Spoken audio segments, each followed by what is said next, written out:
Hello. Mister தட்சித் Kumar. S. யாரு? கிளி ஜோசியக்காரன். What? கிளி ஜோசியக்காரனா? ஆமா சார்.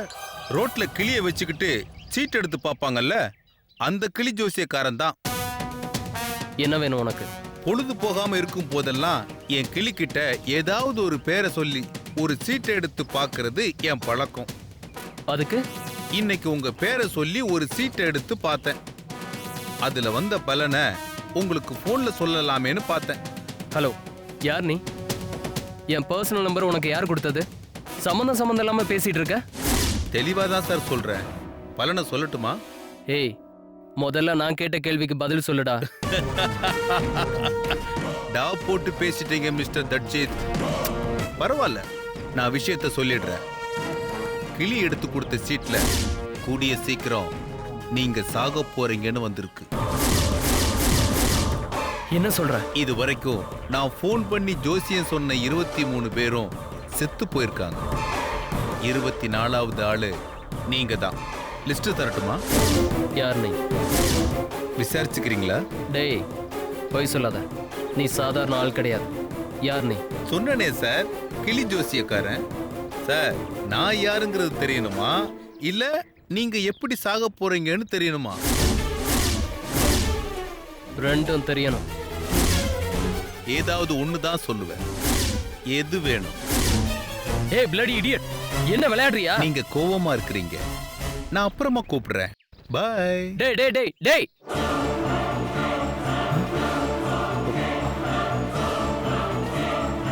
யாருவன்?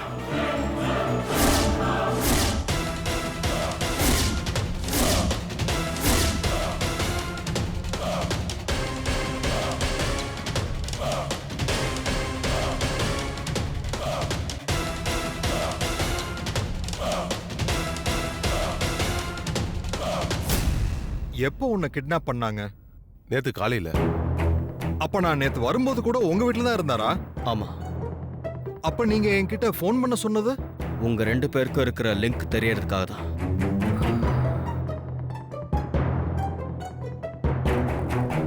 போலீஸ்ல கம்ப்ளைண்ட் பண்ணிட்டீங்களா? இவன் பண்ணலான்னு தான் சொன்னான். நான் தான் தடுத்து நிறுத்தியிருக்கேன். நீங்க யாரு? பேரு பல்ராம், என்னோட ஃப்ரெண்டு. போலீஸ்ல கம்ப்ளைண்ட் கொடுக்காம எதுக்கு வீட்டுக்கு வந்து விசாரிக்கிறோம்னு சொல்லுங்க அண்ணே. நானே சொல்றேன். மிஸ்டர் மேகநாதன், எனக்கும் சாந்திக்கும் அடுத்த மாசம் 12ஆம் தேதி கல்யாணம். 3 மாசத்துக்கு முன்னாடியே நிச்சயம் பண்ணிருந்தோம். வியாதியால அவளுக்கு இந்த மாதிரி ஆயிடுச்சுன்னு தெரிஞ்சதும் தலையெழுத்து சரியில்லைன்னு வருத்தப்பட்டோம். நடக்கிறது நடக்கட்டும், கல்யாண சமயத்துல இவளுக்கு கால் இல்லாத விஷயம் தெரியட்டும்னு எங்க பெரியப்பா வீடான அந்த வீட்டுல இவளை குடி வச்சோம். அந்த நேரத்துல தான் உங்க பிஏ சாருபாலா சாந்தியை தேடிக்கிட்டு இங்க வந்தாங்களாம். அந்த இடத்த பத்தி நான் அவ்வளோ ரகசியமா வச்சிருந்தோம். உங்களுக்கு அந்த இடம் தெரிஞ்சிருக்குன்னா கண்டிப்பா நீங்க சாந்தியை ஃபாலோ பண்றீங்கன்னு புரிஞ்சுக்கிட்டேன். கேஸ் விஷயத்தை பத்தி டிஸ்கஸ் பண்ணதும் அண்ணனுக்கு உங்க மேல சந்தேகம் வந்துச்சு. உடனடியா எனக்கு வந்த முதல் சந்தேகம், சாந்தி கடைசியா ஃப்ரெண்ட்ஸோட போய் சாப்பிட்ட அந்த ஹோட்டல் தான். அங்க போய் விசாரிச்சதுல சர்வர் தனபால் சாந்தியும் அவங்க ஃப்ரெண்ட்ஸும் சாப்பிட்ட அன்னைக்கு உங்ககிட்ட இருந்து பணம் வாங்கினதை ஒத்துக்கிட்டான். ஏன் அவனுக்கு பணம் கொடுத்தீங்க? நீங்க சொல்லாம இருந்தாலும் விஷயம் மொத்தமே எங்களுக்கு தெரியும். டாக்டர் எல்லாத்தையும் சொல்லிட்டார். அடிக்க வந்தப்போ ஹோட்டல் விஷயத்த மட்டும் சொல்ல வேண்டியதாயிடுச்சு. Sorry sir. உங்க வாயால ஒரு வாட்டி மொத்த விஷயத்தையும் கேட்கணும். சொல்லுங்க, சாந்திக்கு ஏன் இப்படி பண்ணீங்க? அதனாலதான் உங்களை இவ்வளவு காலையில உங்க கெஸ்ட் ஹவுஸ்லயே வந்து மடக்கணும். சொல்லிடுங்க சார், இல்லைன்னா பயங்கரமான விளைவுகளை சந்திக்க வேண்டி வரும். உங்க விரல் நகத்தை துடிக்க துடிக்க பிச்சு எடுத்து உங்க முன்னாலேயே வச்சிருவேன். சொல்லுங்க. சாந்தி எங்க கம்பெனி மேல கேஸ் போட்டது என்னால பொறுத்துக்க முடியல. கம்பெனி இப்போ பப்ளிக் ஷேர்ஸ்ல இறங்குது. இந்த மாதிரி சமயத்துல கம்பெனியை பத்தி தப்பா பேசுறது எனக்கு பிடிக்கல.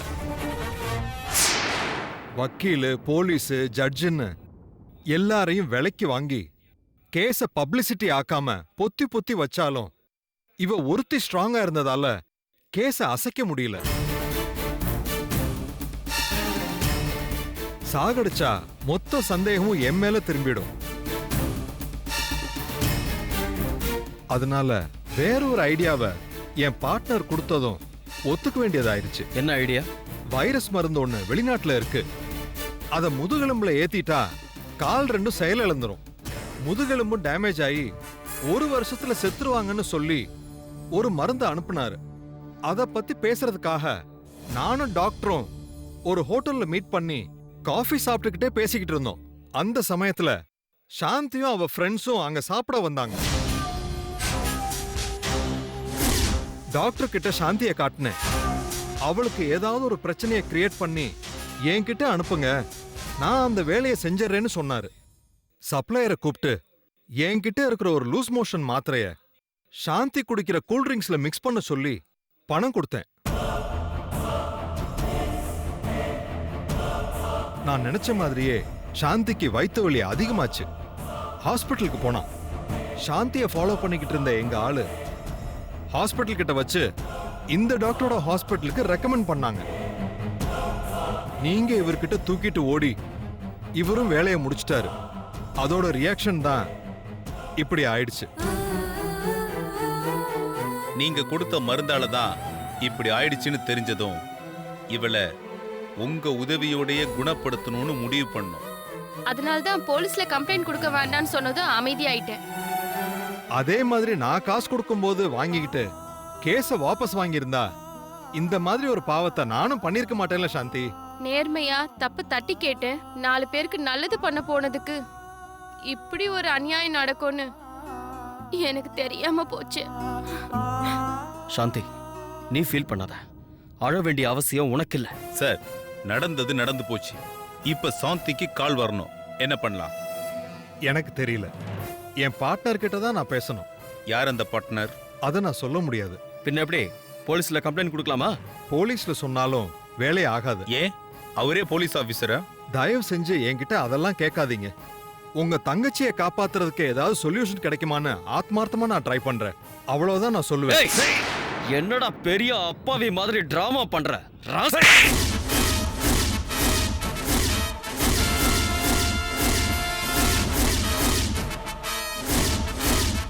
மரியாதையா உன் பார்ட்னர் யாருன்னு சொல்லு. நாங்க போய் மெடிசன் வாங்கிக்கிறோம்.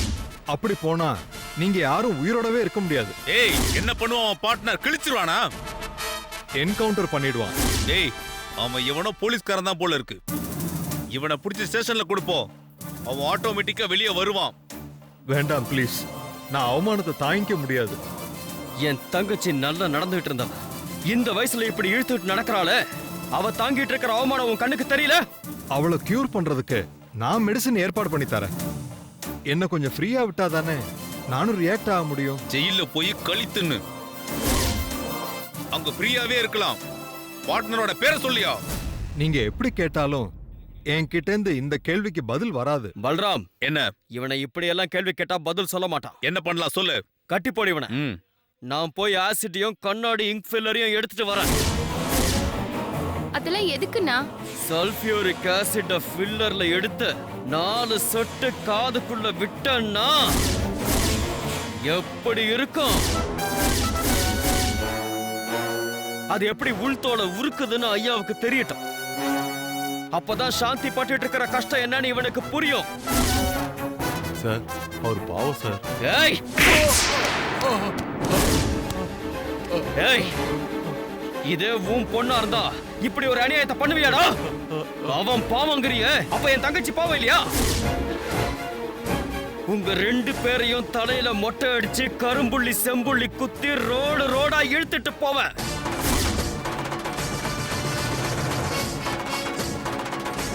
சார், அப்படிலாம் ஒன்றும் பண்ணிடாதீங்க சார். நான் ஒன்றும் பெரிய பாவம் ஒன்றும் செய்யல சார். அவருக்கு 4 டிராப்ஸ் ஆசிட் காதுல ஊத்தும் போது இவருக்கு 2 டிராப்ஸ் ஊத்துனா போதும். பெரிய பாவம் பண்ணலையாம்.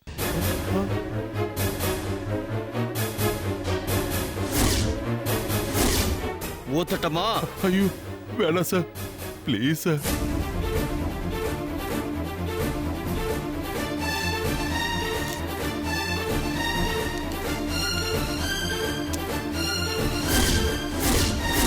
அண்ணா, அவர் ஏதோ வாயில போட்டாரு. என்னடா வாயில போட்ட? சோம்பு. அதை ஏன் போடுற? எப்போதும் போடுறது உண்டு, அதனாலதான் போட்டேன். சார், உங்களுக்கு இந்த பழக்கம்லாம் இல்லையா சார்? ஏன் சார் பொய் சொல்றீங்க? உன்ன மாதிரி தத்திங்க பண்ற சில முட்டாள்தனத்தினால நான் பாய்சன் கலந்த சோம்பு சாப்பிட்டேன்டா. பாய்சன் கலந்த சோம்பா? ஆமா. டேய் துப்புடா துப்பு. என் தங்கச்சியை காப்பாத்துற மெடிசன் எனக்கு வேணும். நீ இப்படி செத்துட்டா எப்படி? சொல்றா சொல்லு. உன் தங்கச்சியை காப்பாத்துறதுக்கு என்ன நீ விடவே இல்லையே, என்ன பண்றது? டேய் டேய் டேய் சார் சார் சார், ஐயோ சார், என்ன சார் இப்படி பண்ணிட்டீங்க? சிவரம் அவர் ஹாஸ்பிட்டல் கூட்டி போகலாம். நோ, நீங்க என்ன ஹாஸ்பிட்டல் கூட்டிட்டு போனாலும் நான் பொழைக்க மாட்டேன். ஏன் சார் அப்படி சொல்றீங்க? நான் உங்களை காப்பாத்திடுவேன். நான் சாப்பிட்டிருக்க பாய்சன் என்னன்னு உனக்கு தெரியுமா? என்ன சார்? கேந்தாரிடன் பாய்சன். மை காட், 10 நிமிஷத்துல ரத்தத்துல விஷம் கலந்துருமே. சார் சார் என்ன சார் நீங்க இப்படி ஒரு வேலையை பண்ணிட்டீங்களே. சாந்தி, என்ன மன்னிச்சிருமா. என் கம்பெனி நல்ல நிலைமைக்கு வர்றதுக்காக நான் எங்கேயும் அவமானப்படக்கூடாதுன்னு நினைச்சேன். அதுக்காகத்தான் உன்னை கூட தண்டிக்கணும்னு நினைச்சேன். ஆனா என் ஃப்ரெண்டு கொடுத்த மெடிசனும் சரி, இந்த டாக்டர் பழக்கமும் சரி, எனக்கு ரிவர்ஸ் ஆகி நான் மாட்டிக்கிட்டேன். என்ன உங்க ஆளுங்க தண்டிக்காம விட மாட்டாங்க. இந்த அவமானத்தை தாங்கிக்கிட்டு வாழ எனக்கு இஷ்டம் இல்லை. அதனால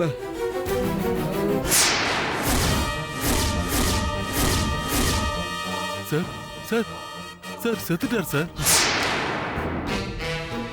என்னடா இப்படி ஆயிடுச்சா? நான் இந்த மாதிரி எல்லாம் நடக்கும்னு நினைச்சு கூட பார்க்கலையே. இப்போ அந்த மெடிசன் எப்படிண்ணா கிடைக்கும்?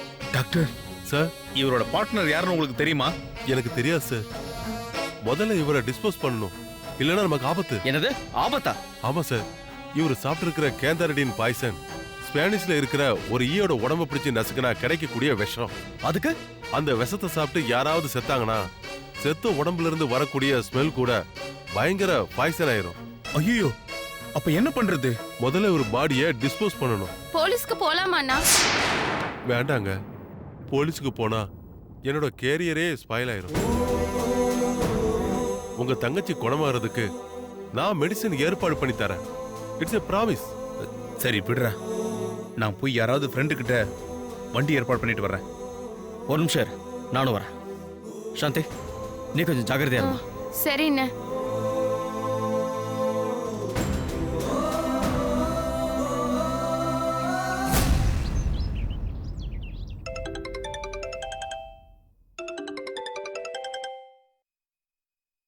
Hello, hi Prema. யாரு? என்னங்க இது? அதுக்குள்ள தெரியாதவங்களை கேக்குற மாதிரி யாருன்னு கேக்குறீங்க? என்கிட்ட இருக்கிற மொபைல்ல நீங்க யாரு என்னன்னு முகம்லாம் தெரியாது மிஸ்டர். தக்ஷித் குமார். ஹலோ, என்ன பிரேமா அமைதியா இருக்கீங்க? இது உங்களோட கால்னு நான் எக்ஸ்பெக்ட் பண்ணல சார். It's okay. நானும் இது வரைக்கும் எந்த பொண்ணுக்கும் ஃபோன் பண்ணி இப்படி எல்லாம் பேசினதில்ல. என்னமோ உங்ககிட்ட ஃபோன் பண்ணி பேசணும்னு தோணுச்சு, அதான் கால் பண்ணேன். என்ன பேச மாட்டீங்களா? என்ன பேசுறதுன்னு தெரியல. பேசணும்னு தோணுது, ஆனா என்ன பேசணும்னு தெரியாம தவிக்கிறீங்கன்னு நினைக்கிறேன். கரெக்டா? ஆமா. நான் எதுக்காக உங்களுக்கு ஃபோன் பண்ணேன்னு காரணத்தை சொல்லிடுறேன். அதுக்கப்புறம் என்கிட்ட பேசுறதுக்கு உங்களுக்கு டாபிக் கிடைக்கும். சொல்லட்டுமா? சொல்லுங்க. நான் உங்களை விரும்புறேன், கல்யாணம் பண்ணிக்க ஆசைப்படுறேன். என் வாழ்க்கை துணையா வாழ்நாள் முழுக்க என் கூட டிராவல் பண்றதுக்கு உங்களுக்கு இஷ்டமா? நான் இப்படி கேட்டதும் காய்ச்சி மூச்சுன்னு கத்துவீங்கன்னு எதிர்பார்த்தேன். இதுக்கும் சைலண்டா இருக்கீங்க. எதுக்காக இப்படி ஒரு டெசிஷன் எடுத்தீங்கன்னு யோசிக்கிறேன். ஃபார்மசூட்டிக்கல் வச்சிருக்க ஓனர்னா எம்ஃபார்ம் ஃபர்ஸ்ட் கிளாஸ்ல முடிச்சிருக்க உங்களை லைஃப் பார்ட்னர் அடைய ஆசைப்படுறது தப்பா? ஒருவேளை நான் வேற யாரையாவது லவ் பண்ணியிருந்தா? அப்படி இருந்தா டீசெண்டா சாரின்னு சொல்லிட்டு விலகிட்டு உங்க கல்யாணத்துக்கு ஒரு பொக்கே கொடுப்பேன். Don't worry, you are a clean ஸ்லேட்னு எனக்கு கான்ஃபிடன்ஸ் இருக்கு. என் அண்ணன் யாருன்னு தெரியுமா? யாரு? Police officer ACP Prasanna. அப்படியா? ஆமா. அப்படின்னா நான் அவர்கிட்டே பேசிக்கிறேன். நம்பர் கொடுங்க. 9043457131. தேங்க்யூ, நான் அப்புறமா பேசுறேன்.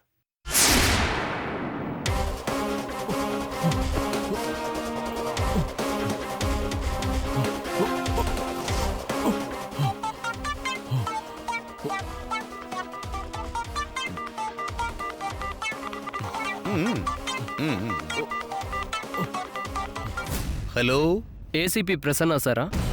ஆமா, ஏசிபி பிரசன்னா தான் பேசிட்டு இருக்கேன். நீங்க யாரு? என் பேரு தக்ஷித். உங்க தங்கச்சி கல்யாணம் பத்தி நீங்க என்ன முடிவுல இருக்கீங்க? அட, தங்கச்சியா? ஆமா, உங்களுக்கு கல்யாண வயசுல பிரேமான்னு ஒரு தங்கச்சி இருக்காளா? அடடட, ஷாக் ஆயிட்டிய ஏசிபி. அப்படின்னா உனக்கு தங்கச்சி கூட இருக்காள? ஏய், ஆமாண்ணா இப்படி ஆட்டு, இல்லைன்னா இப்படி ஆட்டு, ரெண்டு மாதிரி ஆட்டுற. உனக்கு பிரேமான ஒரு தங்கச்சி இருக்காளா? வெரி குட், இப்ப வசமா மாட்டிக்கிட்ட. Hello hello hello hello hello mister Dakshit sir, லைன்ல இருக்கீங்களா? சொல்லுங்க, இப்ப கேக்குது. பிரேமான்னு உங்களுக்கு ஒரு தங்கச்சி இருக்காளா? ஆமா, இருக்கா. அதுக்கு என்ன? அவளை நான் கல்யாணம் பண்ணிக்க ஆசைப்படுறேன். உங்களுக்கு இஷ்டமா? சொல்லுங்க சார், உங்களுக்கு இஷ்டமான்னு கேக்குறேன். நீங்க யாருன்னு சொல்லவே இல்லையே. தக்ஷித்னு சொன்னனே சார். ஒரு பொண்ணை கல்யாணம் பண்ணிக்க பேரை மட்டும் சொன்னா பத்தாதே மிஸ்டர் தட்சித். நான் பார்மசிட்டிக்கல் கம்பெனி வச்சிருக்கேன், நேரடியா பேசலாம் சார். நீங்க கம்பெனி வைங்க, கம்ப்யூட்டர்ல வேலை செய்யுங்க. நீங்க நல்லவரா? நேரடியா மீட் பண்ணாதானே நான் நல்லவனா கெட்டவனான்னு தெரியும். உங்க வீட்டு அட்ரஸ் எனக்கு எஸ்எம்எஸ் பண்ணுங்க, நானே ஈவினிங் வர்றேன். ஓகேயா? ஓகே, வாங்க. ஓகே.